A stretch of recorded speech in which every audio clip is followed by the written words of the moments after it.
Ever wondered what happens when a dictator just vanishes? Not in a coup, not in a revolution, but just disappears into thin air. That's the chilling question at the heart of The Quiet, Extraction, a Politico thriller that's less about explosions and more about the quiet, terrifying implosion of power itself.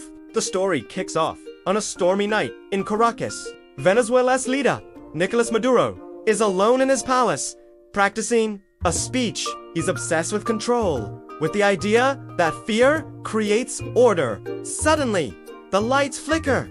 A strange hum fills the air, and the room goes black. The next morning, he's gone. Caos erupsto. The official government line is a stone wall of denial, but whispers of foreign involvement, specifically the CIA, are on everyone's lips. Now, this is where the story gets really interesting. Maduro wakes up.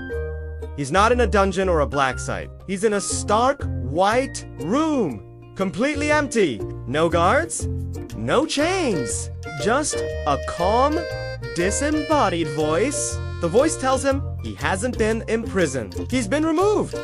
When Maduro, full of bravado, accuses the CIA, the voice simply replies, "You were removed by consequences."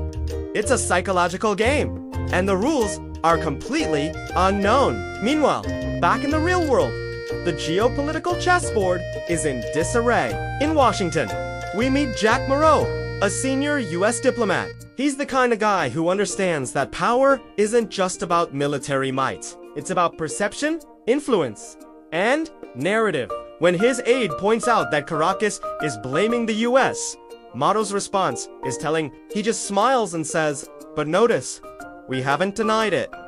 He sees an opportunity. By staying silent, the US projects an image of omnipotence, of having the power to remove a world leader without firing a single shot. It's a masterclass in soft power, and it's terrifyingly effective. But not everyone is buying the simple narrative of an American abduction. In Caracas, we have Elena Cruz, a sharp intelligence analyst. She's loyal to her country, but even more loyal to the truth. She's not looking at troop movements or spy satellites in the traditional sense. Instead, she's analyzing financial data, media patterns, and the subtle shifts in global communication. She starts to realize something profound. Maduro wasn't taken by force. He was taken off the board, like a piece in a game whose rules have suddenly changed. She sees a war being fought, not with bombs, but with information, with propaganda, and with silence. And what about Maduro? He is trapped in his white room, but his captor isn't torturing him with physical pain. The voice is making him watch. He sees global news broadcasts. He sees his own people protesting in the streets, but also talking, debating his absence, forming new ideas, and finding their own voices. The voice delivers the most devastating blow of all. Power only exists while people believe in it. Maduro begs to be returned, to reclaim his authority. The voice asks him a simple, haunting question.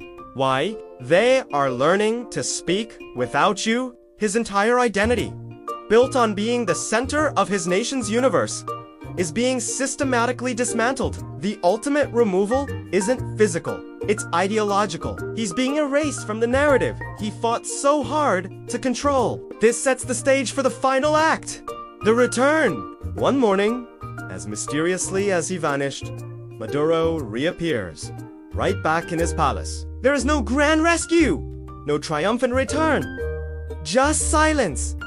The world holds its breath. At a press conference, a reporter finally asks the question on everyone's mind.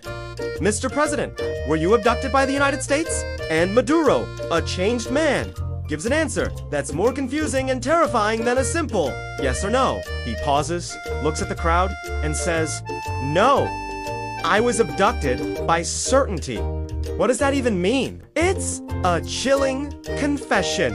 He wasn't taken by a foreign enemy, but by his own rigid, unshakable belief in his own power. A certainty that made him blind to the fact that power itself is just a story we tell ourselves. The final shot of the film is a powerful reversal of the opening. Maduro is alone in his palace again, but this time, he's not rehearsing a speech to an unseen crowd. He's watching the people on the streets below. The watcher has become the watched. He is no longer the narrator of his country's story. He's just another character, perhaps even an irrelevant one.